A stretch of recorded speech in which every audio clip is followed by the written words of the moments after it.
የሰው ልጅ ማንነትን ፍለጋ በቪክቶር ፍራንክል ማንስ ሰርቺንግ ፎር ሚኒንግ። ይህንን ድንቅ መጽሐፍ ከዚህ ቀጥሎ እንደዚህ ሙሉ ምዕራፍ በምዕራፍ እዳስሰዋለሁ። መልካም ቆይታ።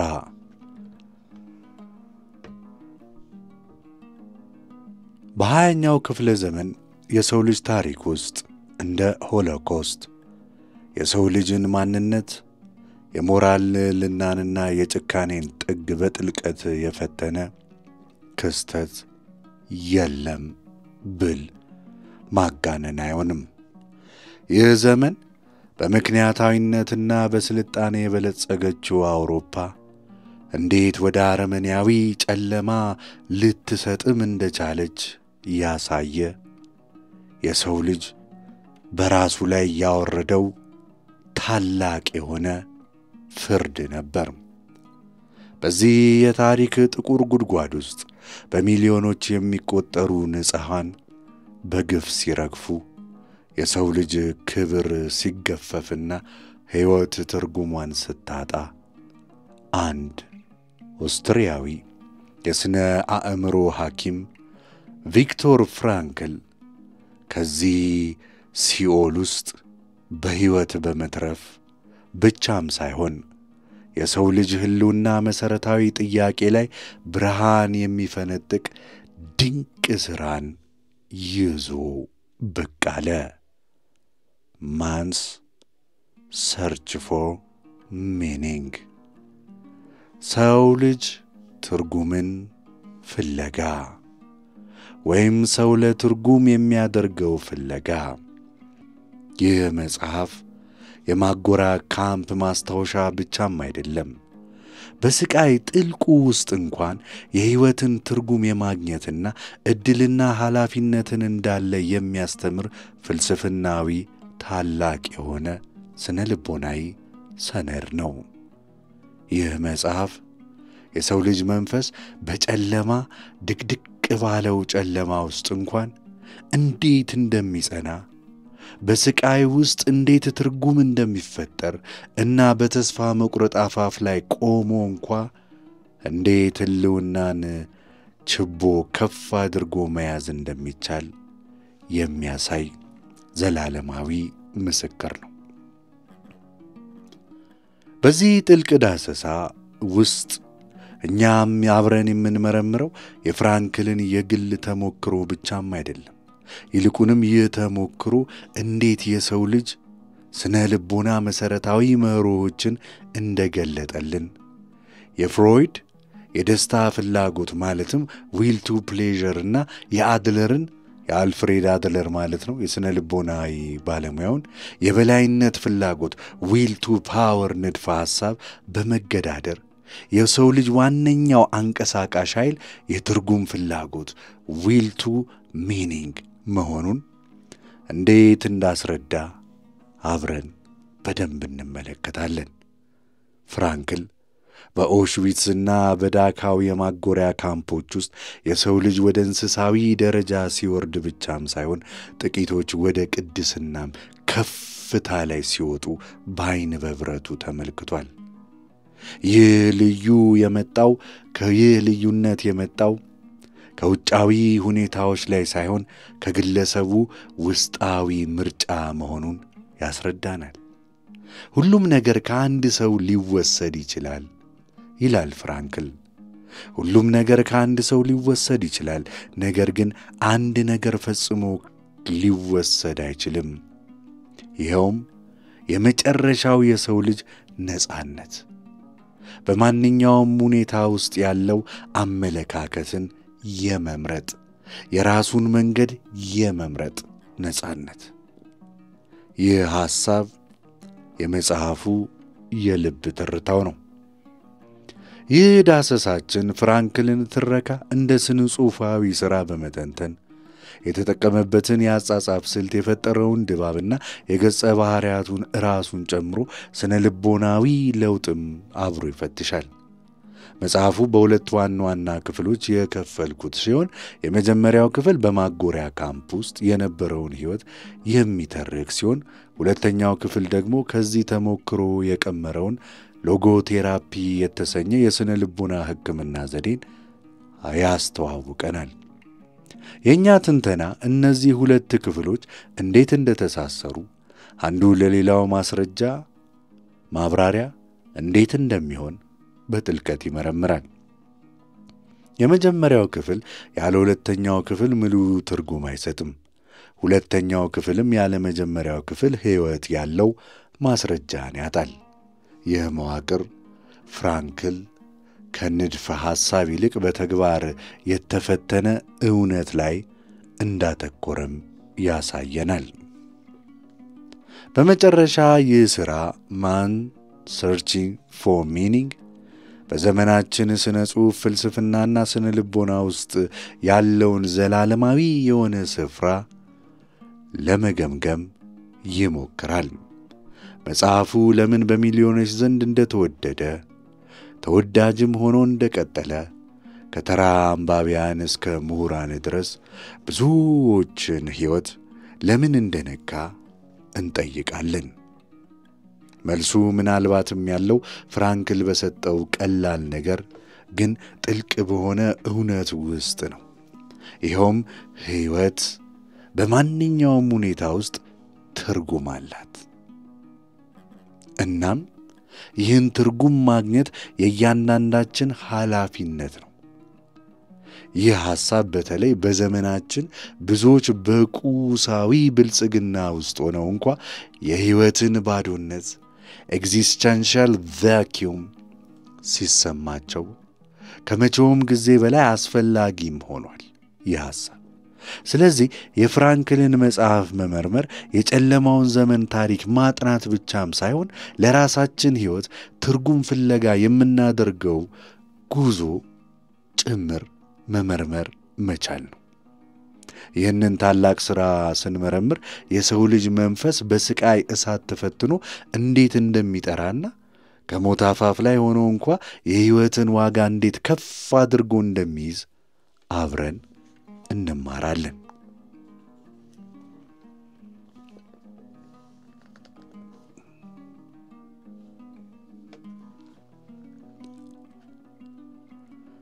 ምዕራፍ 2 የመጀመሪያው ምዕራፍ የመጎሪያ ካምፕ የስነ ልቦና ደረጃ።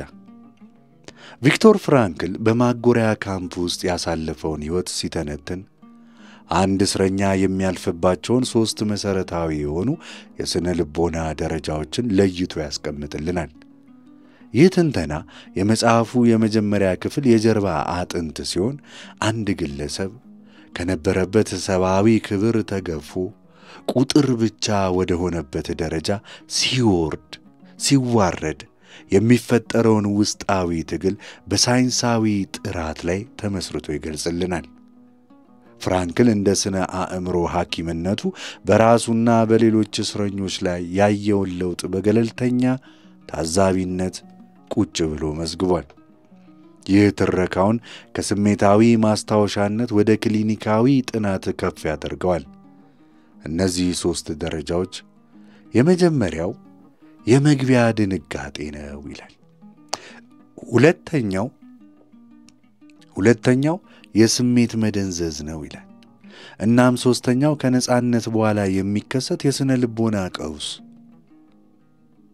የሰው ልጅ አእምሮ ከባድና ኢሰብአዊ ሁኔታዎችን ለመቋቋም የሚያደርገውን ሙከራና የሚደርስበትን ጉዳት በግልጽ ያሳያል። የመጀመሪያው ደረጃ አንድ እስረኛ ወደ ካምፑ ሲገባ የሚሰማው ሾክ ድንጋጤ ነው። ይህ ድንጋጤ የሚጀምረው ገና ባቡሩ ኦሽዊትዝ የሚል ጽሑፍ ወዳለበት ጣቢያ ሲቃረብ ነው። ይህ ስም ብቻውን እስረኞቹ እስከዚያ ቅጽበት ድረስ የነበራቸውን ትንሽዬ የተሟጠጠች ተስፋ እንኳን ብትሆን ያጨልምባቸዋል። ምክንያቱም ስሙ ከጋዝ ክፍሎች ከጅምላ ጭፍጨፋና ከቃጠሎ ጋር የተያያዘ ነውና ነው። ፍራንክል ይህንን ቅጽበት ሲገልጸው የእስረኞቹ ልብ እንዴት እንደቆመና ባቡሩ ራሱ እንዴት የሐዘን ጩኸት የሚያሰማ ይመስል እንደነበር ይተርካል። እዚህ ላይ የሚታየው ቁልፍ የሥነ ልቦና ክስተት የቅጣት መራዘም ቅዠት ዲሉዥን ኦፍ ሪፕሪቭ ይባላል። አንድ የሞት ፍርድ የተፈረደበት ሰው በመጨረሻዋ ደቂቃ ምህረት እንደሚያገኝ እንደሚያስበው ሁሉ እስረኞችም ሁኔታው ከሚመስለው የተሻለ ሊሆን የሚችል ለማመን ወይም የተሻለ ጊዜ ያቺ መትረፍ ልትኖር እንደምትችል ለማመን ራሳቸውን ለማሳመን ይሞክራሉ። ከባቡሩ ሲወርዱ በደንብ የበሉና የሚስቁ እስረኞችን ሲያዩ ይህ ቅዠት የበለጠ ይጠናከራል። ነገር ግን እነዚህ እስረኞች አዲስ መጤዎችና ንብረታቸውን ለመቀበል የተመደቡ ረጅም ጊዜ በካምፑ የቆዩና ልዩ መብት ጭምር የነበራቸው እስረኞች መሆናቸውን ዋላ ደር ሲሉ ወይም በኋላ ላይ ይረዱታል። ይህ የመጀመሪያ ድንጋጤ የሚጠናቀቀው እስረኞቹ ለመጀመሪያ ጊዜ በኤስኤስ የጀርመን ፖሊስ ወይም ኦፊሰር ፊት ቀርበህ ለምርጫ ሲቆሙ ነው። ኦፊሰሩ በጣቱ በአንዱ እንቅስቃሴ ብቻ ማን ወዴት እንደሚሄድ፣ ወደ ቀኝ ማን እንደሚሄድ፣ ወደ ግራ ማን እንደሚሄድ ይወስናል። በጣቱ በአንድ እንቅስቃሴ ብቻ ማን ወደ ሥራ እንደሚሄድ እና ማን ወደ ጋዝ ክፍል እንደሚላክ ወደ ቀኝና ወደ ግራ ይወስናል። ይህ የጣት ጨዋታ የሕይወትና የሞት ውሳኔ መሆኑን እስረኞቹ በዚያች ቅጽበት አይረዱትም።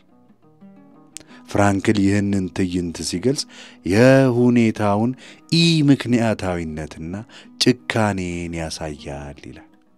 አንድ ሰው ያለምንም ምክንያት በሌላ ሰው ቅጽበታዊ ውሳኔ ብቻ ሕይወቱ ሊወሰንበት እንደሚችል ያሳያል። በዚህ ሂደት ውስጥ ፍራንክል የነበረውን ብቸኛ ንብረት የሳይንሳዊ መጽሐፉን ረቂቅ ለማዳን ያደረገው ሙከራ የዚህን ደረጃ ሌላ ገጽታ ደግሞ ያሳየናል።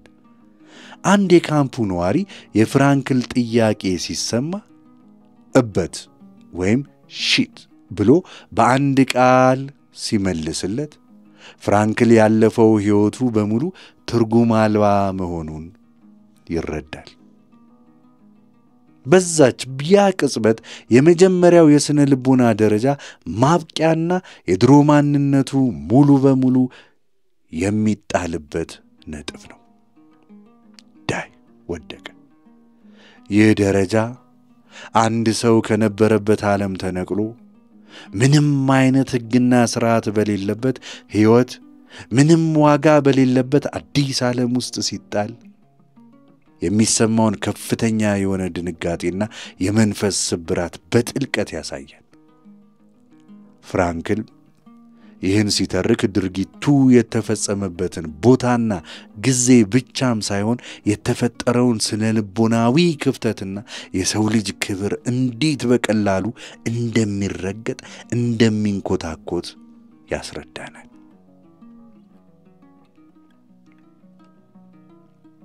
ምዕራፍ 3 ሁለተኛው ምዕራፍ እናያለን። የስሜት መደንዘዝና የውስጥ ሕይወት። አንድ እስረኛ ከመጀመሪያው የድንጋጤ ደረጃ ካለፈ በኋላ ወደ ሁለተኛው ረጅሙ የሥነ ልቦና ደረጃ ውስጥ ይሸጋገራል። ፍራንክል ይህንን አፓቲ ወይም የስሜት መደንዘዝ ይለዋል። ይህ ደረጃ ስሜትን ሙሉ በሙሉ በመግደልና በዙሪያው ለሚፈጸሙ ግፍና ጭካኔ ደንታ ቢስ በመሆን የሚገለጽ ነው። አፓቲ በመጀመሪያ ሲታይ አሉታዊ ቢመስልም ፍራንክል እንደሚገልጸው ከሆነ ለአንድ እስረኛ ህልውና አስፈላጊ የሆነ የመከላከያ ዘዴ ነው። ዲፌንስ ሜካኒዝም ነው። በየቀኑ የሚደርስበትን አካላዊና ስነ ልቦናዊ ስቃይ ለመቋቋም እስረኛው ስሜቱን ማደንዘዝ ግዴታ ይኖርበታል። አለበለዚያ በሐዘን በጥላቻና በንዴት ውስጥ ተውጦ ሕይወቱን ሊያጣ ይችላልና ነው። ስለዚህ አባቲ የሰው ልጅ አእምሮ የሚቋቋመው በላይ የሆነን ስቃይ ለመቻል የሚፈጥረው ጋሻው ነው። ይህ የስሜት መደንዘዝ እስረኛው ቀደም ሲል ሊያስደነግጡትና ሊያስጸይፉት የሚችሉ ነገሮችን ያለምንም ስሜት እንዲመለከት ያደርገዋል። ለምሳሌ አንድ እስረኛ ሌላው እስረኛ በግፍ ሲደበደብ ወይም ሲገደል ሲያይ ፊቱን አያዞርም። ምንም አይነት የርህራሄ ስሜት አይሰማው። ፍራንክል የራሱን ተሞክሮ እዚህ ላይ ሲያካፍል የታይፈስ ታማሚዎች ባሉበት ክፍል ውስጥ ሲሰራ በየቀኑ የሚሞቱትን ሰዎች አስከሬን ያለምንም ስሜት ይመለከት እንደነበር ይናገራል። ሌሎች እስረኞች ከሞተው ሰው ላይ ጫማውን፣ ልብሱን ወይም የቀረውን ትንሽዬ ምግብ ሲወስዱ ሲያይ ምንም አይነት የሞራል ፍርድ አይሰጥም ነበር። ይህ የሆነበት ምክንያት የሁሉም ትኩረትና ጉልበት ያተኮረው አንድ ነገር ላይ ብቻ ስለሆነ ነው። በሕይወት መትረፍ፣ በሕይወት መውጣት፣ በሕይወት መኖር፣ መቀጠል። በዚህ ደረጃ እንደ ርህራሄ፣ ሐዘንና ጥላቻ ያሉ ስሜቶች ቅንጣት ይሆናሉ። ይህ የስሜት መደንዘዝ ውጫዊውን ዓለም የሚመለከት ሲሆን እስረኛው ወደ ውስጡ ሲያፈገፍግ ግን የተለየ ዓለም ይፈጠራል። ይህ የሁለተኛው ደረጃ አስገራሚ የሆነም ገጽታ ነው። በውጫዊው ዓለም ውስጥ ስሜት አልባ የሆነው እስረኛ በውስጣዊው ዓለም ውስጥ ግን የበለጸገ መንፈሳዊና ስሜታዊ ሕይወት ሊኖረው ይችላል። ፍራንክል ብዙ እስረኞች በተለይ ምሁራዊ ሕይወት የነበራቸው ከስቃይ ለማምለጥ ወደ ውስጣዊ ሕይወታቸው እንዴት እንደሚያፈገፍጉ ይገልጻል። ይህ ውስጣዊ ሕይወት በዋናነት በሦስት ነገሮች ላይ ደግሞ ያተኩራል። ያለፈውን ሕይወት ትዝታ፣ ለሚወዷቸው ሰዎች ያላቸው ፍቅርና የተፈጥሮን ጥበብ ውበት። እስረኞቹ በአስቸጋሪ የሥራ ሰዓት ውስጥ እንኳ በአእምሮአቸው ውስጥ ከሚስቶቻቸው ጋር ይነጋገሩ ነበር። የድሮ አስደሳች ጊዜያቸውን እያስታውሳሉ ወይም በመስኮት የሚታየውን የፀሐይ መጥለቅ ውበት ያደንቃሉ። ይህ ውስጣዊ ሕይወት ከካምፑ አሰቃቂ እውነት ጊዜያዊ ነፃነትን ይሰጣቸዋል። እንዲሁም ሕይወታቸው ከዚህ ስቃይ በላይ የሆነ ትርጉም እንዳለው ያስታውሳቸዋል። ስለዚህ አባቲ ሰውነትን ከውጫዊ ስቃይ ሲከላከል፣ የውስጥ ሕይወት ደግሞ መንፈስን ከመስበር ይበልጥ ይጠብቃል። ይህ የሁለቱ ዓለሞች የውጭው ስሜት አልባነትና የውስጡ የበለጸገ ሕይወት ትስስር የሰውን ልጅ መንፈስ በአስከፊ ሁኔታዎች ውስጥ እንኳ እንዴት ሕልውናውን ለማስቀጠል እንደሚታገል የሚያሳይ ድንቅ ምሳሌ ነው።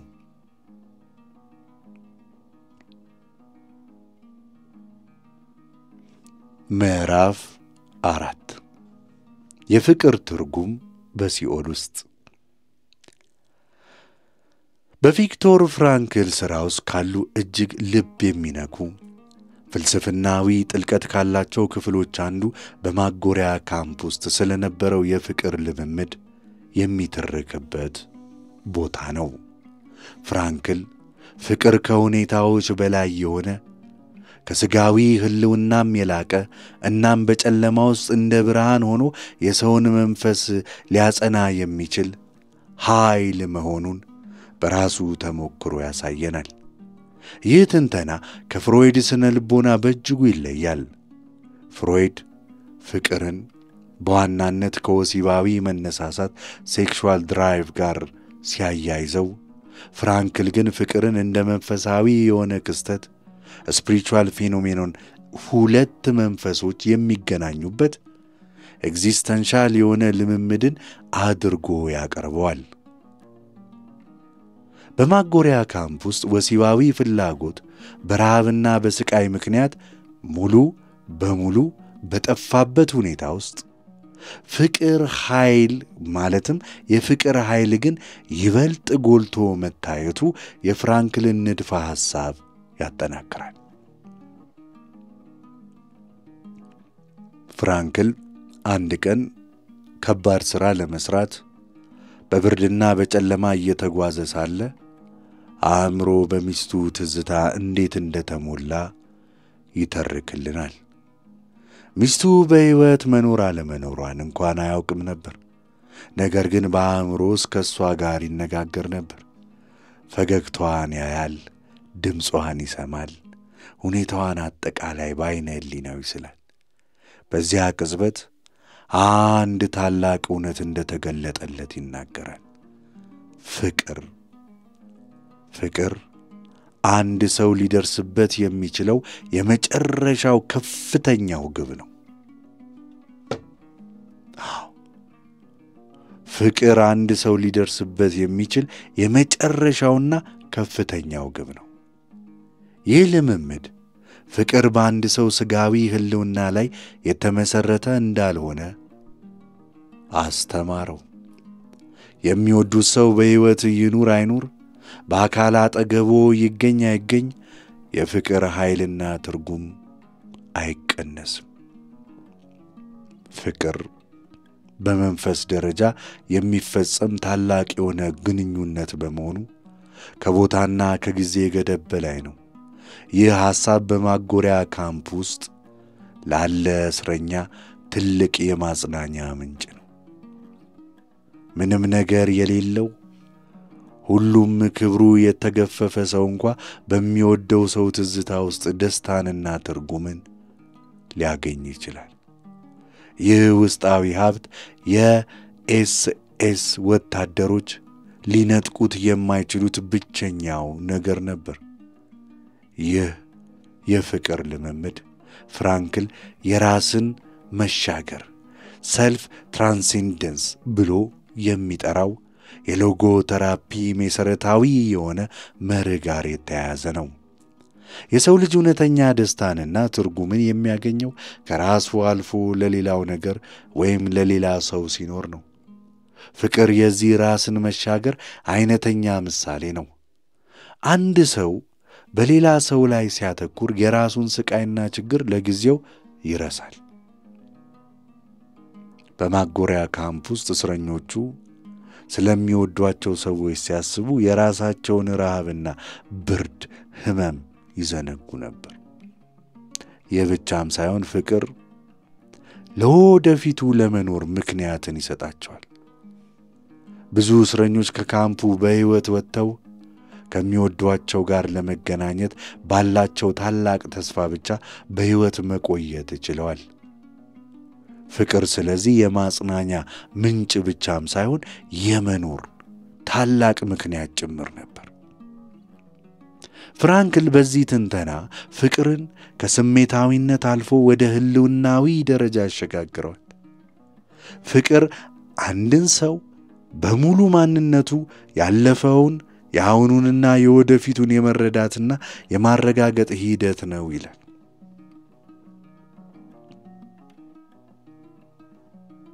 የሚወድ ሰው በሚወደው ሰው ውስጥ ያለውን የተደበቀ ችሎታ ፖቴንሻሊቲ ማየት ይችላል። እናም ያንን ችሎታ እውን እንዲያደርግ ሊረዳው ይችላል። ይህ የፍቅር እይታ በማጎሪያ ካምፕ ውስጥ እንኳ ሳይቀር እስረኞቹ የሰው ልጅ ክብራቸውን እንዳይረሱ ረድቷቸዋል። ምንም እንኳ እንደ እንስሳ ቢቆጠሩም በአንድ ወቅት የተወደዱና ወደፊትም ሊወደዱ የሚችሉ ሰዎች መሆናቸውን ማስታወስ መንፈሳዊ ጥንካሬን ሰጥቷቸዋል። ስለዚህ በፍራንክል ሥራ ውስጥ ፍቅር የሰው ልጅ በኢሰብአዊ ሁኔታዎች ውስጥ እንኳ ሰብአዊነቱን ጠብቆ እንዲቆይ የሚያስችለው ታላቅ የሆነ መንፈሳዊ ኃይል ነው።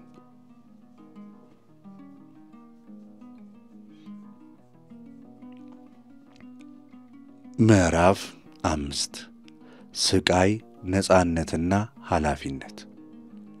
የቪክቶር ፍራንክል ማንስ ሰርች ፎር ሚኒንግ ከሌሎች የሆሎኮስት ማስታወሻዎች የሚለይበት ዋናው ምክንያት ስቃይን እንደ ፍጹም አሉታዊና ትርጉም አልባ ክስተት ብቻ አድርጎ አለማቅረቡ ነው።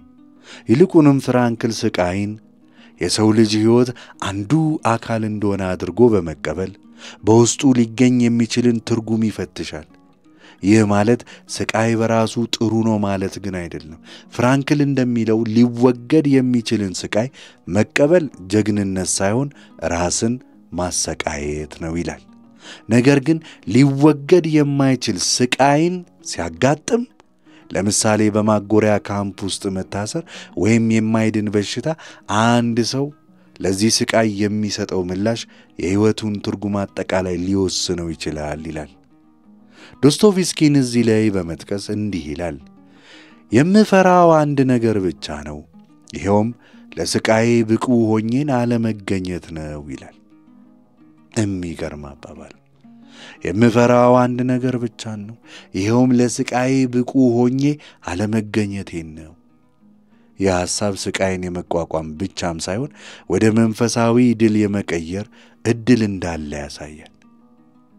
ይህንን ሐሳብ ለመረዳት የፍራንክልን የነጻነት ጽንሰ ሐሳብ በመመርመር በደንብ ያስፈልጋል። እሱ እንደሚለው የሰው ልጅ ነጻነት በሁኔታዎች ላይ የተመሰረተ አይደለም። ውጫዊ ሁኔታዎች ማለትም ባዮሎጂካዊ፣ ስነ ልቦናዊና ማህበራዊ የሆኑት ሁኔታዎች በሰው ላይ ተጽዕኖ ሊያሳድሩ ይችላሉ ይላል። ነገር ግን ሊወስኑለት አይችሉም።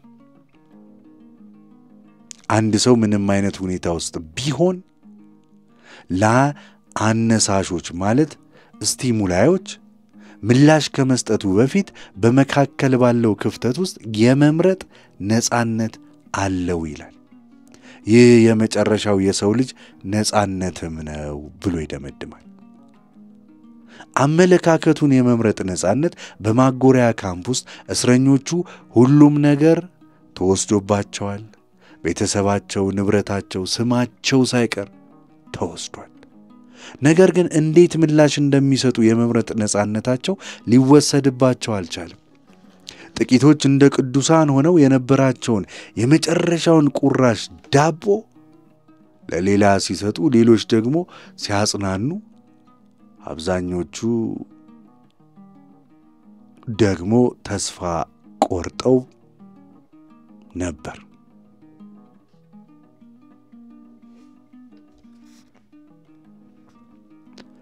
የሞራል ሥርዓታቸውን ትተው እንደ እንስሳ ለመኖር ሲታገሉ ታይተዋል።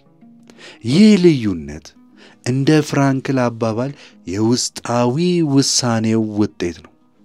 ስቃይ ስለዚህ አንድ ሰው ይህንን የመጨረሻ ነጻነቱን ተጠቅሞ የሞራል መንፈስ ጥንካሬውን የሚያሳይበት መድረኩ ይሆናል። ከነጻነት ጋር ተያይዞ የሚመጣው ነገር ኃላፊነት ነው።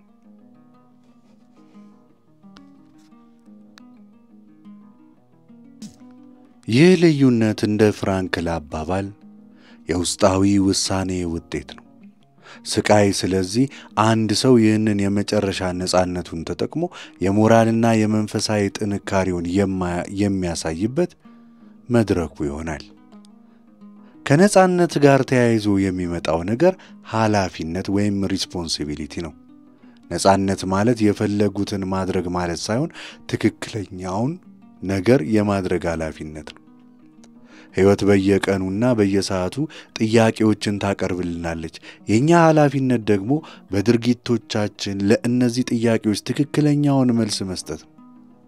በማጎሪያ ካምፕ ውስጥ የሕይወት ትርጉም ለምንድን ነው የሚለው አጠቃላይ የሕይወት ትርጉም ምንድን ነው የሚለው አጠቃላይ ጥያቄ ቦታ አልነበረውም። ይልቁንም በእያንዳንዱ ቅጽበት የሚቀርበው ጥያቄ ይህንን ስቃይ እንዴት በክብር ልሸከመው እችላለሁ? ይህንን ኢፍትሐዊነት እንዴት አድርጌ ልጋፈጠው እችላለሁ? የሚል ነበር። የእስረኛው ኃላፊነት ለእነዚህ ጥያቄዎች ትክክለኛውን ምላሽ መስጠት ነበር። ትርጉም የሚገኘው ይህንን ኃላፊነት በመወጣት ነው። አንድ ሰው ስቃዩን በጀግንነትና በክብር ከተሸከመ ሕይወቱ እስከ መጨረሻዋ ቅጽበት ድረስ ትርጉምም ይኖራታል። ይህ የስቃይ የነጻነትና የኃላፊነት ትስስር የፍራንክልን ሎጎቴራፒ ፍልስፍና መሰረት ሰጥቶታል። ሎጎቴራፒ አንድ ሰው በሕይወት ውስጥ ያለውን ትርጉም እንዲያገኝ ደግሞ ይረዳዋል። ይህ ትርጉም ደግሞ በሦስት መንገዶች ሊገኝ ይችላል። አንደኛ በሥራ ወይም በድርጊት፣ ሁለተኛ በፍቅር ወይም ልምምድ እና ሦስተኛ ሊወገድ በማይችል ስቃይ ውስጥ ባለው አመለካከት። እናም የመጨረሻው መንገድ ስቃይን ወደ ሰብአዊ ስኬት የመቀየር ዕድልን ይሰጣል። ስለዚህ ፍራንክሊን ስቃይን አያወድሰውም፣ ነገር ግን ትርጉም ያለው ሕይወት ለመኖር ስቃይን ማስወገድ ግድ ላይሆን እንደሚችል ያስተምረናል። እዚህ ላይ ይልቁንም አንድ ሰው ስቃዩን እንዴት እንደሚሸከም መምረጡ የህልውናው የመጨረሻውና ታላቁ ፈተና ሊሆን ይችላል ይላል።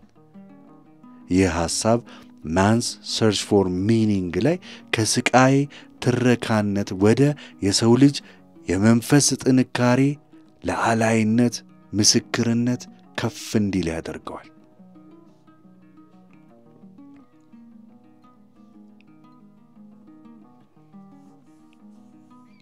ምዕራፍ 6 የሦስተኛው ምዕራፍ ከነጻነት በኋላ ያለው ስነ ልቦና የሚለው እናያለን። የማጎሪያ ካምፕ እስረኞች ለዓመታት ሲመኙት የነበረው የነጻነት ቀን ሲደርስ የሚጠበቀው ከፍተኛ የደስታ ስሜት አልተከሰተም። ይልቁንም ፍራንክል እንደሚገልጸው እስረኞቹ ወደ ሦስተኛው የስነ ልቦና ደረጃ ገቡ። ይህ ደረጃ በስሜት መደንዘዝ፣ በምሬትና በብስጭት የተሞላ ነበር።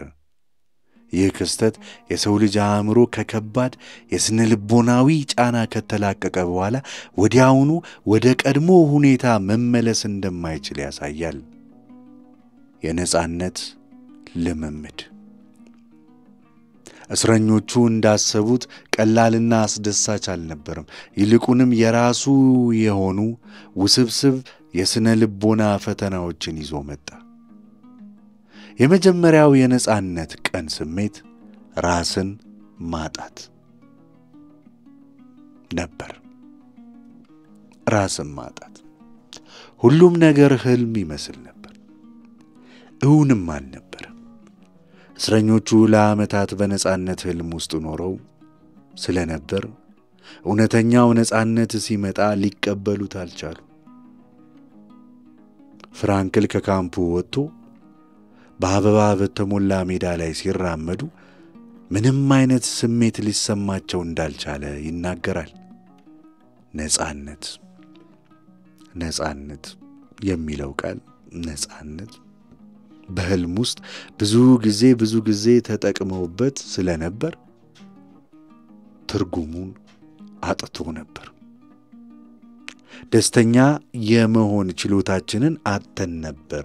እናም ቀስ በቀስ እንደገና መማር ነበረብን ይላል ፍራንክል። ደስተኝነትን ማለት ነው፣ ነጻነትን። ይህ የሚያሳየው የሰው ልጅ አእምሮ ከከባድ ስቃይ በኋላ ራሱን ለመከላከል የገነባው የስሜት ጋሻ በቀላሉ ማንሳት እንደማይችል ነው። የዚህ የመጀመሪያው የስሜት አልባነት በኋላ እስረኞቹ ወደ ሌላኛው ጽንፍ ሄዱ። ሰውነታቸው ለዓመታት ከተነፈገውን ምግብ በከፍተኛ ሁኔታ መመገብ ጀመሩ። ነገር ግን ከስጋዊ ረሃብ በላይ ለመናገር የነበራቸው ፍላጎት ከፍተኛ ነበር። ለዓመታት ያፈኑትን ስሜትና ታሪክ ማውራት ጀመሩ። ይህ የስነ ልቦና ጫና በድንገት መልቀቅ ልክ አንድ ጠላቂ የውሃ ጥልቀት በከፍተኛ ፍጥነት ሲመጣ የሚደርስበት ዲኮምፕሬሽን ሲክነስ ዘቤንድስ አይነት አደጋ አለው። አንዳንድ እስረኞች ለዓመታት ሲደርስባቸው የነበረውን ግፍ አሁን በሌሎች ላይ መፈጸም እንዳለባቸው ማሰብ ጀምረዋል። የተጨቋኝነታቸው ሚና ወደ ጨቋኝነት መቀየር እንዳለበት አምነዋል። ፍራንክል አንድ ጓደኛው ገና ባበቀለ የእህል ማሳ ላይ ዝም ብሎ ገብቶ ሲራመድ ተው እንጂ ሲለው ምን አገባህ እነሱ ከዚህ በላይ ወስደውብናል እኮ ብሎ እንዴት እንደጮኸበት ይተርካል። ይህ የሚያሳየው የሞራል ልጓም በድንገት ሲላላ አንዳንድ ሰዎች የነጻነትን ትርጉም ራሱ በአግባቡ ለመረዳት እንደሚቸገሩ። ነገር ግን ከነጻነት በኋላ የመጣው ትልቁና ከባዱ ፈተና ምሬትና ብስጭት ነበር። ምሬቱ የመጣው ወደ ቀያቸው ሲመለሱ ካገኙት አቀባበል ጀምሮ ነው። ብዙ ሰዎች ስለ ማጎሪያ ካምፖች አናውቅም ነበር ወይም ደግሞ እኛም እኮ ተሰቃይተናል የሚሉ ባዶ የሆነ ቃላትን ሲሰጧቸው እስረኞቹ ስቃያቸው ዋጋ እንደሌለው ተሰማቸው። ከዚያ የከፋው ብስጭት ተከሰተ። ይህ ብስጭት የመጣው ከሰዎች ሳይሆን ከዕጣ ፋንታ ነው። ለዓመታት የስቃያቸው መጨረሻ ላይ ሲደርሱ ታላቅ ደስታ እንደሚጠብቃቸው ያስቡ የነበር ሰዎች ብዙዎቹ ሲመለሱ የሚጠብቃቸው ማንም ሰው አልነበረም። ቤተሰቦቻቸው በሙሉ በካምፖቹ ውስጥ አልቀው ነበር። ለዓመታት በሕይወት እንዲቆዩ ያደረጋቸው ብቸኛው ተስፋ የሚወዳቸው ጋር የመገናኘት ታላቅ ሕልም በአንድ ቅጽበት ሲፈርስ ያኔ ከማጎሪያ ካምፑ ስቃይ የከፋ ስቃይ እንደሆነ ተሰማቸው።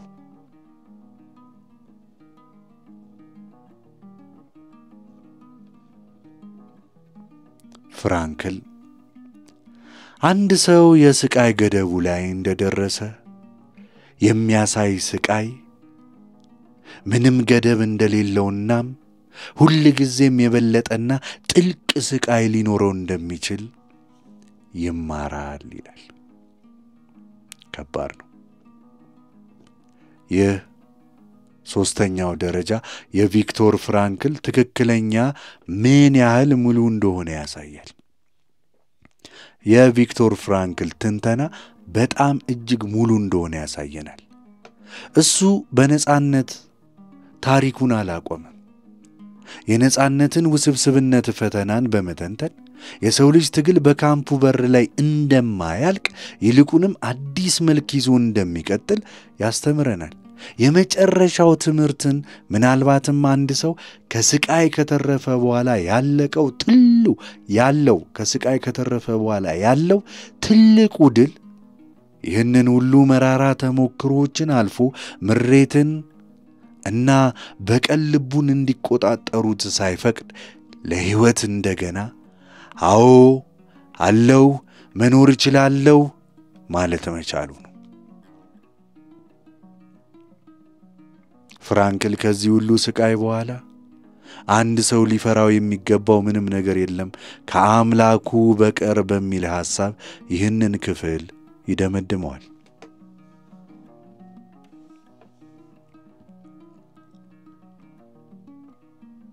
ምዕራፍ 7 ከፍርስራሽ የተገኘው ትምህርት የሎጎቴራፒ መሰረቶች የሚለውን እናያለን።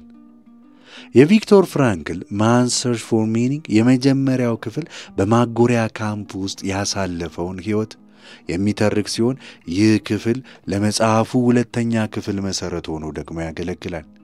የመጀመሪያው ክፍል ልብ አንጠልጣይና አሰቃቂ ታሪክ ብቻም ሳይሆን ፍራንክል የቀመረው ሎጎቴራፒ የተሰኘ የስነ ልቦናን ሕክምና ዘዴ የተገነባበት ሕያውና ተጨባጭ ማስረጃም ነው።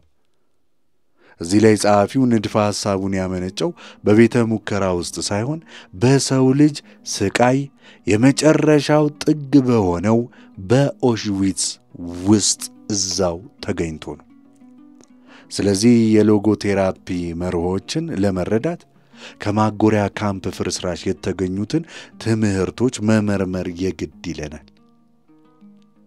ሎጎቴራፒ በዋናነት የሚያተኩረው የሰው ልጅ መሰረታዊ አንቀሳቃሽ ኃይል የትርጉም ፍላጎት ዊል ቱ ሚኒንግ ላይ ነው። በ20ኛው ክፍለ ዘመን መጀመሪያ ላይ የስነ ልቦና ዓለም በሁለት ታላላቅ ንድፈ ሐሳቦች ላይ ተጽዕኖው ስር ሰዶ ነበር።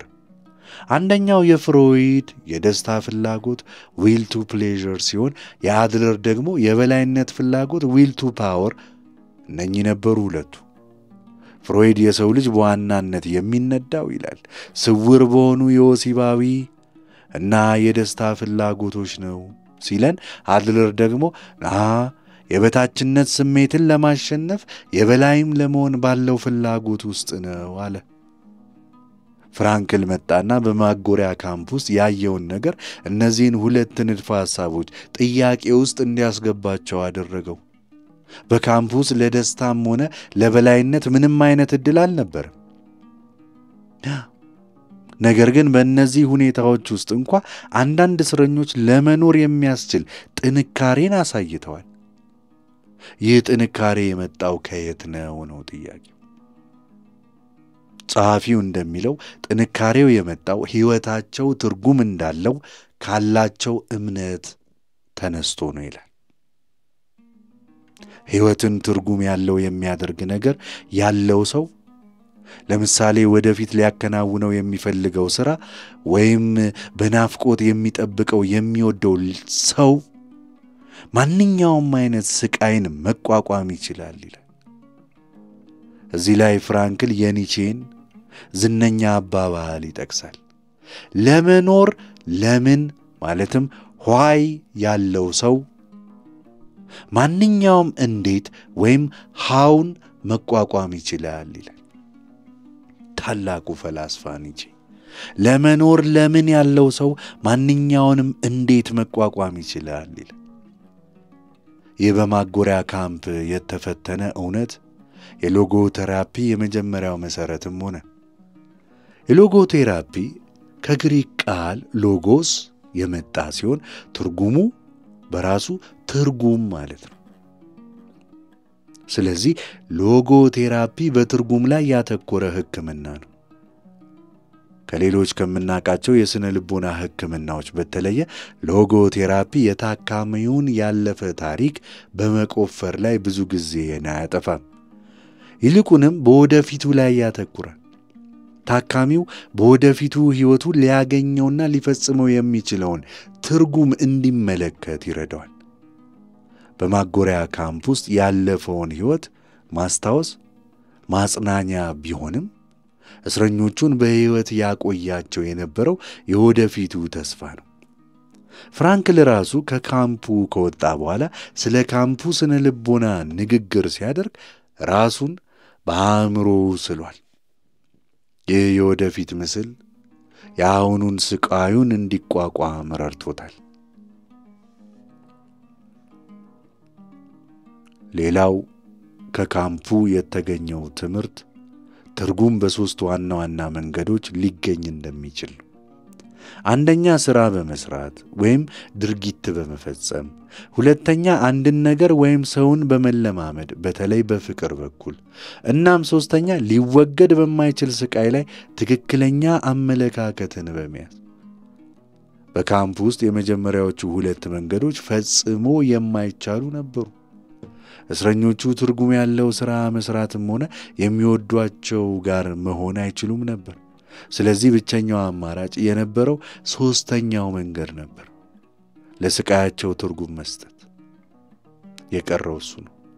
ስቃያቸው እንደ ፈተና፣ እንደ መንፈሳዊ ጥንካሬ ማሳያ አድርገው በመቁጠር ሕይወታቸውን ትርጉም አልባ እንዳይሆን ማድረግ ችለዋል። ይህ ምርጫ በማንኛውም ሁኔታ ውስጥ የሰው ልጅ ያለውን ነፃነትና ኃላፊነትን ያሳያል።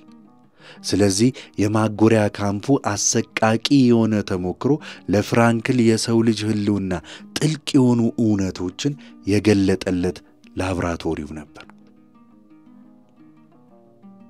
ከዚህ ፍርስራሽና አመድ ውስጥ የሰው ልጅ መንፈስ በትርጉም ፍለጋ እንዴት እንደሚጸና የሚያስተምር ተስፋንና ሰብአዊነትን የሚያረጋግጥ ንድፈ ሐሳብ ተወለደ። ሎጎቴራፒ ስለዚህ የአካዴሚክ ንድፈ ሐሳብ ብቻም ሳይሆን ከስቃይ እሳት የተፈተነ በስቃይ እሳት የተለበለበ የህልውና ፍልስፍናም ነው።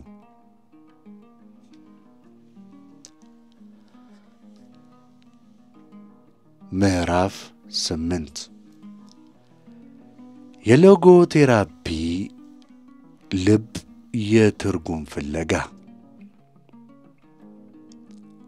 በማጎሪያ ካምፕ አመድ ላይ የተገነባው የቪክቶር ፍራንክል ሎጎቴራፒ የሥነ ልቦናን መሠረታዊ ጥያቄዎች ይገለባብጣል። የሰው ልጅ ዋነኛ አንቀሳቃሽ ኃይል ምንድነው ለሚለው ጥያቄ ከፍራንክል በፊት የነበሩ ሁለት ታላላቅ የቪየና የሥነ ልቦና ትምህርት ቤቶች ፍሮይድና አድለርን የመሳሰሉ ሳይካትሪስቶች በየራሳቸው ሳይኮሎጂስቶች በየራሳቸው መልስ ሰጥተው ነበር። ፍሮይድ የሰው ልጅ በስውር ደመነፍስ ፍላጎቶች በተለይ በደስታ ፍለጋና በወሲብ መነሳሳት እንደሚነዳ ሲያስተምር፣ አድለር ደግሞ የበታችነት ስሜትን ለማሸነፍና የበላይነትን ለመጎናጸፍ በሚደረግ ትግል እንደሚመራ ያስረዳል። ፍራንክል ግን እነዚህ ንድፈ ሐሳቦች በማጎሪያ ካምፕ በተባለው የሰው ልጅ ህልውና የመጨረሻው የፈተና መስክ ላይ ሲመለከታቸው ሙሉ አለመሆናቸውን ተገነዘበ። በዚያ ስቃይና ውርደት በነገሰበት ዓለም የደስታም ሆነ የበላይነት ፍለጋ ቅዠት ነበር። ነገር ግን ጥቂቶች እንኳን ቢሆኑ ለመኖር የሚያስችል ጥንካሬን ያገኙት ከእነዚህ ሁለት ፍላጎቶች የላቀና የዘለቀ ሌላ ኃይል ሲኖራቸው ነበር። ይህ ኃይል ፍራንክል የትርጉም ፍለጋ ዘ ዊል ቱ ሚኒንግ ብሎ የሰየመው ነው። የትርጉም ፍለጋ የሎጎቴራፒ ልብ ምት ነው። ይህ መርህ የሰው ልጅ ሕይወት ዋነኛ ግብ ትርጉም ማግኘት መሆኑን ያስረዳል።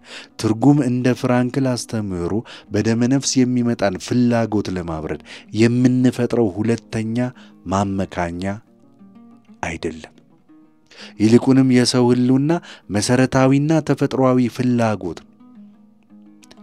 ሰው ለመኖርና ለመሞት እንኳ ዝግጁ የሚሆነው ሕይወቱ ትርጉም ባለው ዓላማ ወይም እሴት ላይ ሲመሰረት ብቻ ነው።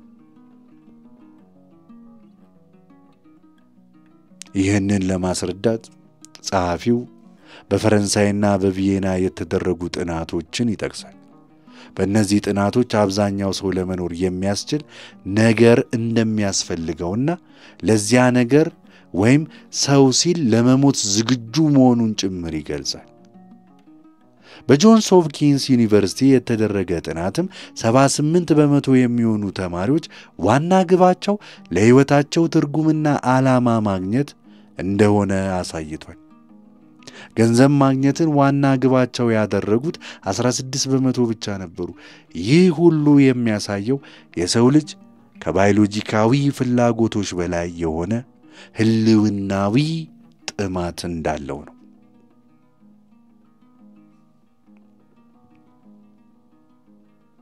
በማጎሪያ ካምፕ ውስጥ ይህ ንድፈ ሐሳብ በተጨባጭ ተፈትኗል። እስረኞቹ አካላዊ ህልውናቸው ከእንስሳ ያልተሻለ ደረጃ ላይ በወረደበት በዚያን ወቅት በመንፈሳዊ ደረጃ ግን ልዩነትን አሳይተዋል። ተስፋ የቆረጡትና ሕይወታቸው ትርጉም እንደሌለው ያመኑት በፍጥነት በአካልም በመንፈስም እየደከሙ ጭራሽም በፍጥነት ለሞት ተዳርገዋል። ፍራንክል እንደሚለው እነዚህ ሰዎች የሚሞቱት በምግብና በሕክምና እጦት ብቻም ሳይሆን በዋናነት በተስፋ ማጣት ነበር። በአንጻሩ ሕይወታቸውን አሁንም ትርጉም እንዳለው ያመኑት ለምሳሌ ከጦርነቱ በኋላ ሊያጠናቅቁት የሚፈልጉት ሥራ ወይም በናፍቆት የሚጠብቃቸው ቤተሰብ ለመኖር ከፍተኛ ትግል አድርገዋል። እናም የመትረፍ ዕድላቸው ከፍ ያለ ነበር። ፍራንክል ራሱ የጠፋበትን መጽሐፍ እንደገና የመጽሐፍ ፍላጎት በካምፕ ውስጥ ያሉትን አሰቃቂ ሁኔታዎች እንዲቋቋም እንደረዳው ይመሰክራል። ስለዚህ ትርጉም የቅንጦት ፍልስፍና ሳይሆን የህልውና አስፈላጊነት ነው። የትርጉም ፍላጎት የደስታ ፍላጎት የሚለየው ማለትም የትርጉም ፍላጎት ከደስታ ፍላጎት የሚለየው ደስታ የትርጉም ውጤት እንጂ ግብ ባለመሆኑ ነው። ደስታን በቀጥታ ለማሳደድ የሚሞክር ሰው አብዛኛውን ጊዜ ያገኘው። ነገር ግን አንድ ሰው ህይወቱን ትርጉም ባለው ዓላማ ላይ ሲያውል ደስታ በራሱ ጊዜ እንደ ተረፈ ምርት ባይ ፕሮዳክት ሆኖ ይመጣል። በማጎሪያ ካምፕ ውስጥ ደስታ አልነበረም፣ ነገር ግን ትርጉም ነበር። ይህ ትርጉም ስቃይን እንዲችሉና ክብራቸውን እንዲጠብቁ ደግሞ አስችሏቸዋል። ስለዚህ ሎጎቴራፒ የስነ ልቦናን ትኩረት ከደስታና ከስልጣን ፍለጋ ወደ ትርጉም ፍለጋ በማዞር የሰው ልጅን ህልውና ከፍ ያለና ጥልቅ በሆነ እይታ እንዲመለከት ያደርገዋል። ይህ የቪክቶር ፍራንክል ለዘመናችን ስነ ልቦና ያበረከተው ታላቅና ዘላለማዊ ስጦታም ነው።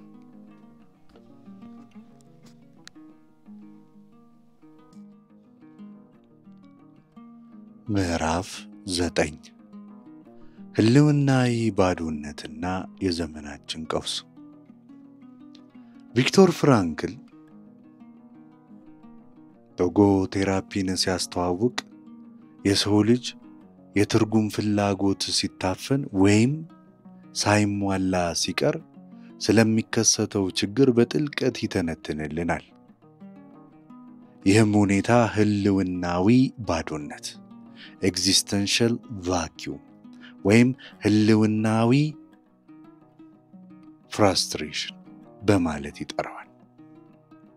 ፍራንክል እንደሚለው ይህ ህልውናዊ ባዶነት የ20ኛው ክፍለ ዘመን ዋና የህብረተሰባችን በሽታ ነው ይላል።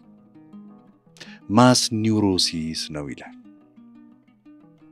ይህ ችግር በተለይ በበለጸጉ በኢንዱስትሪ በዳበሩ ማህበረሰቦች ውስጥ ጎልቶም ይታያል።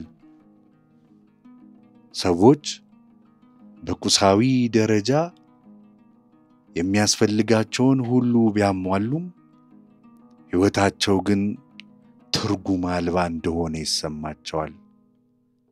ለመኖር የሚያስችል ምክንያት ሚንስ አላቸው፣ ነገር ግን ለመኖር የሚያስችል ትርጉም ሚኒንግ የላቸውም ይላል ፍራንክል።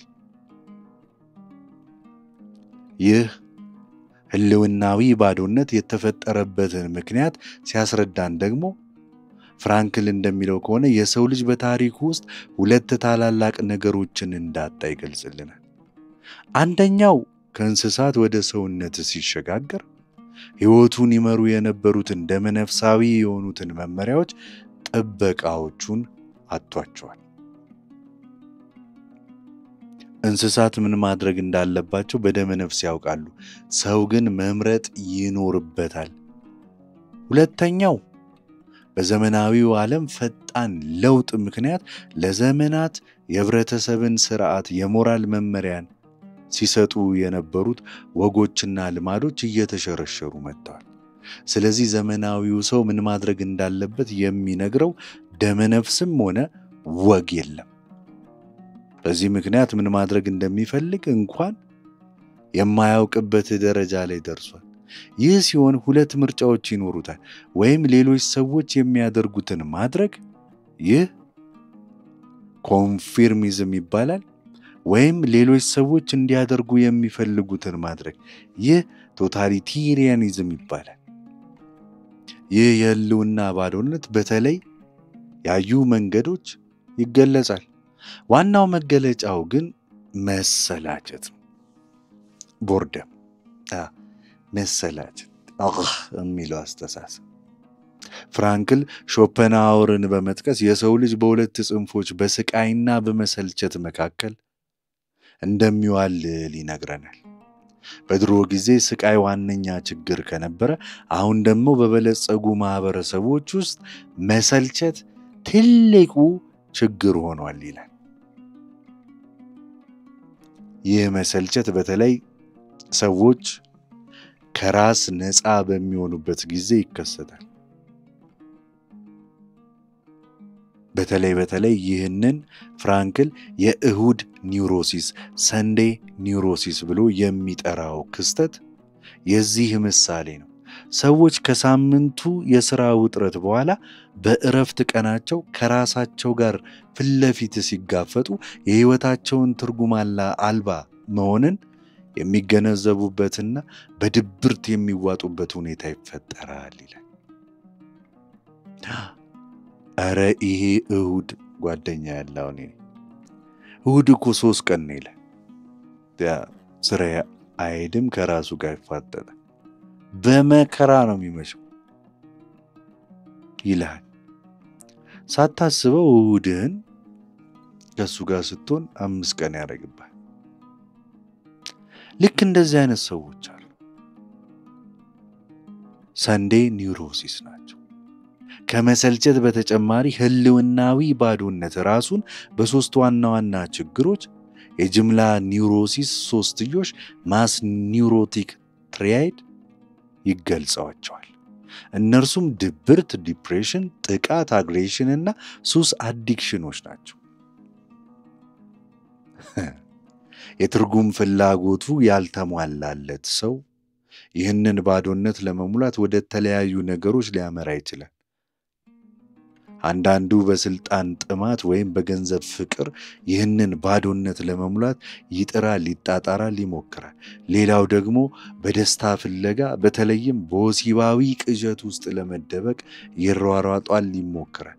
እነዚህ ሁሉ የህልውናዊ ባዶነት ምልክቶች ጊዜያዊ ማምለጫዎች እንጂ እውነተኛ የሆኑ መፍትሄዎች አይደሉም። ፍራንክል ህልውናዊ ባዶነት በራሱ በሽታ እንዳልሆነ ያስገነዝበናል። ስለ ሕይወት ትርጉም መጨነቅና መጠራጠር ጤናማ ሰብአዊ የሆነ ባህሪ ነው። ነገር ግን ይህን ጥያቄ መልስ ሳያገኝ ሲቀርና ወደ ተስፋ መቁረጥ ሲያመራ በተለያየ የስነ ልቦና ችግሮች መንስኤ ሊሆን ይችላል። ስለዚህ የሎጎ ቴራፒ ሥራ ይህንን ህልውናዊ የሆነ ስቃይ በኬሚካላዊ መድኃኒቶች ማደንዘዝ ማስቆም ሳይሆን ታካሚው ይህንን ቀውስ አልፎ ለሕይወቱ ትርጉም እንዲያገኝ መርዳት መቻል ነው ይላል። በማጎሪያ ካምፕ ውስጥ እስረኞች የህልውና ባዶነት አልነበረባቸውም። ምክንያቱም ዋነኛ ትግላቸው ለህልውናቸው ነበርና።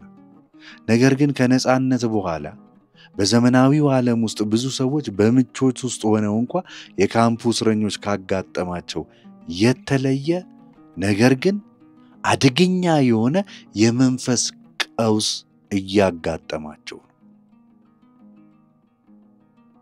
እዚህ ላይ የፍራንክል ትንተና የዘመናችን ማህበረሰብን ስር የሰደደ ችግሩን በመመርመር ሎጎ ቴራፒን ለግለሰብ ብቻም ሳይሆን ለማህበረሰብ፣ ለህብረተሰብ መፍትሄ አድርጎ ያቀርበዋል።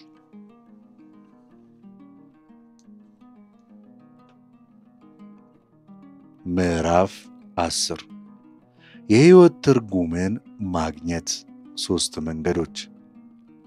ሎጎ ቴራፒ የህይወት ትርጉም ጥያቄ ላይ ሲያተኩር ትርጉም የማይጨበጥና ረቂቅ ፍልስፍና እንዳልሆነ ያስረዳል። ይልቁንም በእያንዳንዱ ግለሰብ ህይወት ውስጥ በእያንዳንዱ ቅጽበት ሊገኝ የሚችል ተጨባጭ እውነታ ነው።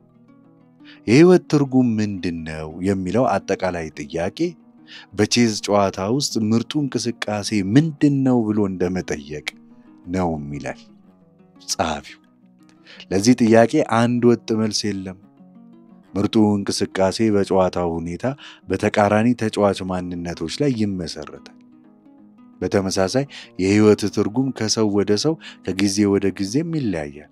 ስለዚህ የሎጎ ቴራፒ ግብ ለሰው የህይወት ትርጉም ምን እንደሆነ መንገር ሳይሆን የራሳቸውን ትርጉም ሰዎቹ ራሳቸው እንዲያገኙ ማገዝ መቻል። ፍራንክል ይህ ትርጉም ሊገኝባቸው የሚችሉ 3 ዋና ዋና መንገዶችን ደግሞ ለይቶ ጽፎልናል። እነዚህ መንገዶች የሰው ልጅ ህይወት የተለያዩ ገጽታዎች እናም ድርጊትን፣ ልምምድን፣ ስቃይንም ያካትታል። የመጀመሪያው መንገድ ሥራ በመስራት ወይም ድርጊት በመፈጸም ትርጉምን ማግኘት ነው። ይህ መንገድ በጣም የተለመደና ግልጽ ነው። አንድ ሰው በሥራው፣ በፈጠራው ወይም ለህብረተሰቡ በሚያበረክተው በአበርክቶቱ አስተዋጽኦ የህይወቱን ትርጉም ሊያገኝ ይችላል። አንድ ሳይንቲስት አዲስ ነገር ሲያገኝ፣ አንድ አርቲስት ድንቅን ሥራ ሲፈጥር፣ ወይም አንድ መምህር የተማሪዎቹን ህይወት ሲለውጥ ህይወታቸው ትርጉም እንዳለው ይሰማቸዋል። ይህ ትርጉም ከሥራው በሚገኘው ገንዘብ ወይም ዝና ላይ ብቻ የተመሰረተም አይደለም። ይልቁንም አንድ ሰው የራሱን ችሎታና እምቅ የሆነውን ኃይሉን ተጠቅሞ ከሥራው ወይም ከዛ የላቀን ነገር በመፍጠሩ በሚሰማው እርካታ ላይ የተመሰረተ ነው። በማጎሪያ ካምፕ ውስጥ ፍራንክል የጠፋበትን መጽሐፍ እንደገና የመጽሐፍ ሐሳቡ ለዚህ መንገድ ጥሩ ምሳሌ ነው። ምንም እንኳ በወቅቱ ምንም ነገር እየፈጠረ ባይሆንም እንኳ ወደፊት ሊፈጽመው ያለው ይህ ተግባር ለሕይወቱ ታላቅ የሆነ ትርጉምን ሰጥቶታል። ሁለተኛው መንገድ አንድን ነገር መለማመድ ነው። ከአንድ ሰው ጋር በመገናኘት ትርጉምን ማግኘት ነው። ይህ መንገድ በዋናነት የሚያተኩረው በአድናቆትና በፍቅር ላይ ነው። አንድ ሰው በተፈጥሮ ውበት ሲመሰጥ፣ በታላቅ ጥበብ ሥራ ሲደመም፣ ወይም ከሌላ ሰው ጋር ጥልቅ የሆነ የፍቅር ግንኙነትን ሲፈጥር የሕይወቱ ትርጉምን ሊያገኘው ይችላል። ዋው! ፍቅር በዚህ ረገድ ልዩ ቦታ አለው። ፍቅር አንድ ሰው ሌላውን ሰው በሙሉ ማንነቱና በተደበቀ ችሎታው እንዲመለከት ያስችለዋል።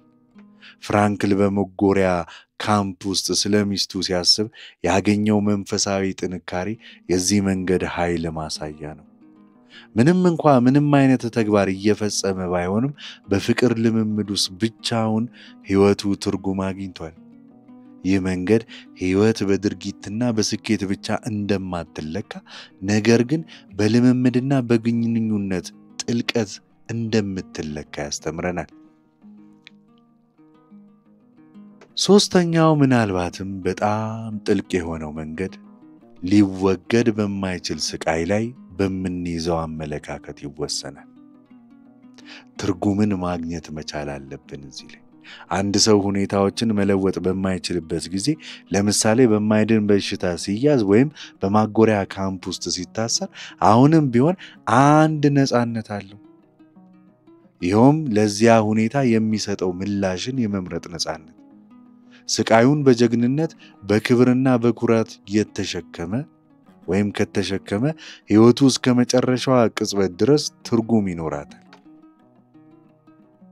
ይህ ስቃይ ወደ ሰብአዊ ስኬትና ወደ ውስጣዊ ድል የመቀየርም ዕድል አለው። በማጎሪያ ካምፕ ውስጥ የሞቱት ነገር ግን እስከ መጨረሻው የሞራል ልዕልና የጠበቁት እስረኞች የዚህ መንገድ ምስክሮች ናቸው። እነርሱ ምንም እንኳ በውጫዊው ዓለም ቢሸነፉም በመንፈሳዊው ዓለም ግን አሸናፊዎች ናቸው። እነዚህ ሦስት መንገዶች ሥራ፣ ፍቅርና ስቃይ የሕይወት ትርጉም በማናቸውም ሁኔታ ውስጥ ሊገኝ እንደሚችል ያሳዩናል። ሕይወት ደስታና ስኬት ብቻም ሳትሆን ስቃይና ሞትንም የምታካትት በመሆኗ ሙሉ ትርጉሟ የሚገኘው እነዚህን ሁሉ ገጽታዎች ስንቀበል ነውና። የሎጎቴራፒ ጥበብ አንድ ሰው በሕይወት ውስጥ በየትኛውም ቅጽበት በየትኛውም መንገድ መከተል እንዳለበት እንዲገነዘብ መርዳት ነውና።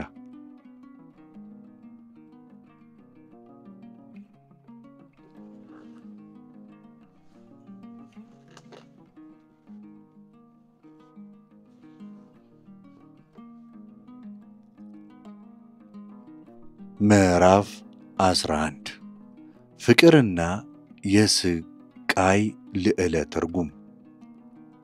ቪክቶር ፍራንክል የሕይወትን ትርጉም ፍለጋን ሲተነትንልን ከዕለት ተዕለት ተግባራትና ልምምዶች አልፎ ወደ ሕልውና ጥልቅ ገጽታዎች ይወስደናል። በተለይም ፍቅርና ስቃይ የሰው ልጅ ሕይወት ትርጉም ጥያቄ ላይ ማዕከላዊ ሚና እንደሚጫወቱ በግልጽ ያስረዳል።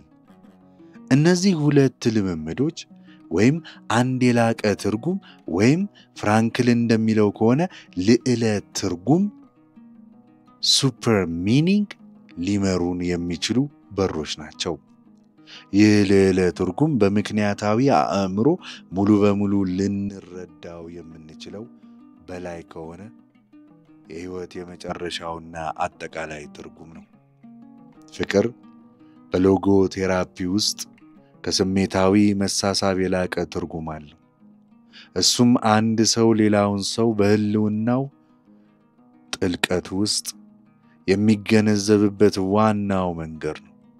በፍቅር አማካኝነት አንድ ሰው የሚወደውን ሰው አካላዊ ገጽታና ባህሪ ብቻ ሳይሆን እውነተኛ ማንነቱን፣ ኢሴንስና ገና ያልተገለጠውን እምቅ የሆነውን ችሎታውን ፖቴንሻሊቲ ማየት ይችላል።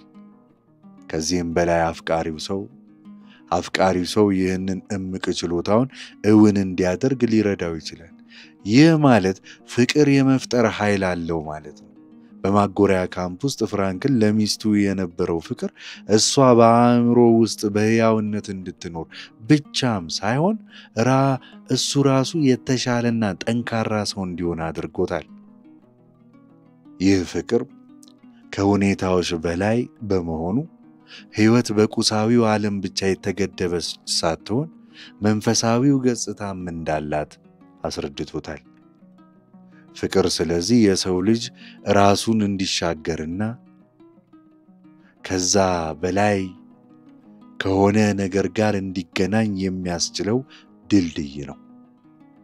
ነገር ግን የፍራንክል ፍልስፍና ልዩ የሚያደርገው ስለ ስቃይ ያለው ትንተና ነው። ለብዙ ፈላስፎችና ስነ ልቦና ባለሙያዎች ስቃይ ትርጉምን የሚያጠፋ አሉታዊ የሆነ ኃይል ነው ይሉ ነበር። ለፍራንክል ግን ስቃይ፣ በተለይ ሊወገድ የማይችለው ስቃይ የሕይወት ትርጉም ሊገኝበት የሚችልበት ጥልቅ የሆነ ዕድል ነው ይላል።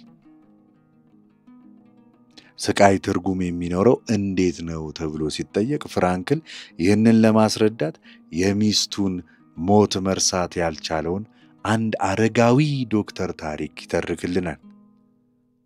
እንዲህ ይላል። እርሶ ከሚስቶ በፊት ሞተው ቢሆን ኖሮ ምን ይፈጠር ነበር ብሎ ይጠይቀዋል። ዶክተሩም እሷ በጣም ታዝን ነበር፣ እንዴት ያለ ስቃይስ የሆነባት ነበር እባክህ ሲል ይመልሳል። ያኔ ፍራንክል እንዲህ ይለዋል፣ አያችሁ ዶክተር፣ እርሶ ይህንን ስቃይ ሁሉ ከእሷ ላይ አድነውላታል። እናም ይህንን ያደረጉት እርሷ በሕይወት በመቆየትና ለእሷ በማዘን ዋጋ ከፍለው ነው። በዚች ቅጽበት የዶክተሩ ስቃይ ትርጉምን አገኘ።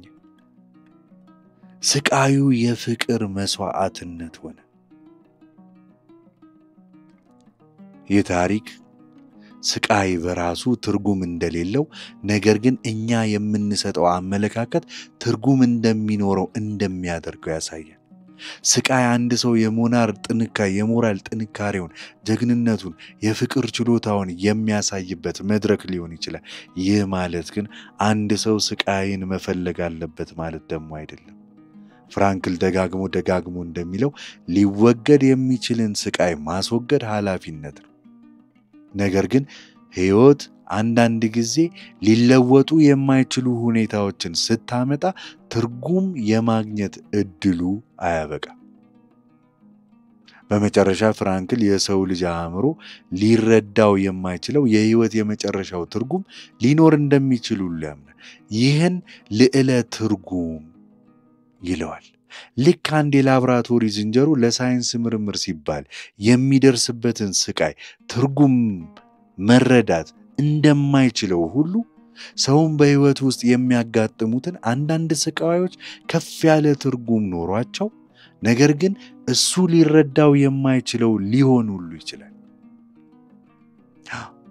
ይህንን ለትርጉም መረዳት የሳይንስ ሳይሆን የእምነት ጉዳይ ነው። ሎጎቴራፒ ሰዎችን ወደ ሃይማኖት አይመራቸውም። ነገር ግን አንድ ሰው የራሱ እምነት ካለው ያ እምነት ለሕይወቱ ትርጉም እንዲያገኝ ትልቅ ሀብት ሊሆነው እንደሚችል ሎጎቴራፒ በግልጽ ይገበራል። ስለዚህ የፍቅርና የስቃይ ልምምድ የሰው ልጅን ከራሱ ውስን እይታም አልፎ ሕይወትን ከሚታየው በላይ ጥልቅና ሰፊ ትርጉም ሊኖራት እንደሚችል ወደሚያሳይ ህልውናዊ ግንዛቤ ሊመራው ይችላል።